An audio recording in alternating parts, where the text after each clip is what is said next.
Qui a dit qu'il fallait vendre 50 divans pour faire de l'argent? Cette semaine, un seul divan de vendu, 4 contrats de junk removal pour plus de 2200 $ de revenus.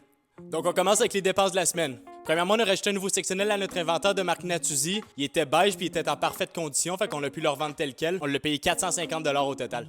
Après ça, on a encore le 150 $ pour le gaz puis l'usure du camion pour la semaine. On a encore mis un 100 $ de marketing cette semaine pour le junk removal. Puis finalement, on a un gros 130 $ de labor pour la semaine. Donc pour la semaine, on est à 830 $ de dépenses au total. Maintenant pour nos revenus de la semaine. Premièrement, on a vendu le Natuzzi qu'on a récupéré plus tôt cette semaine. On l'a vendu pour 900 $ le jour même après l'avoir récupéré. Après ça, on a eu plusieurs contrats de junk removal. Premièrement, on est allé ramasser quelques meubles chez une madame. On a chargé 380 $ pour ramasser ces meubles-là.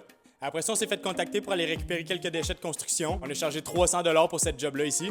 Après ça, il y a une dame qui a eu un dégât d'eau dans son sous-sol puis qui avait des meubles qui avaient été imbibés d'eau. On est allé chercher ces meubles-là puis on a chargé 240 $ au total. Pour finir les revenus de la semaine, on s'est fait contacter par un gars qui voulait déménager, fait qu'il voulait faire vider son appartement qui était rempli de petits déchets. Ça a pris à peu près une remorque au complet, mais on a chargé 470 $ pour cette job-là. Fait que ça nous met à 2270 $ de revenus pour la semaine. Donc si on met tout ça ensemble, ça nous fait un profit net de 1460 $ pour la semaine. Donc depuis le début de la série, on est rendu à 55 664 $ de revenus versus 50 807 $ de dépenses. Ça nous fait techniquement un profit net de 4 856 $ depuis le début de la série, mais ça compte les dépenses d'actifs. En actifs, en date d'aujourd'hui, on est à 27 933 $ au total. Ça veut dire qu'on a 27 933 $ en valeur d'achat d'inventaire qui est prêt à être revendu. Ça veut dire que notre profit sans les actifs depuis le début de la série est à 32 790 $ au total. Bref, c'était une semaine très simple mais très efficace aussi. Un seul divan de vendu mais 4 contrats de junk removal. Même quand c'est pas des grosses semaines, on avance tranquillement vers notre million de dollars. C'est déjà tout pour l'épisode 14 de la quête du million. On va se voir la semaine prochaine pour l'épisode 15. À bientôt.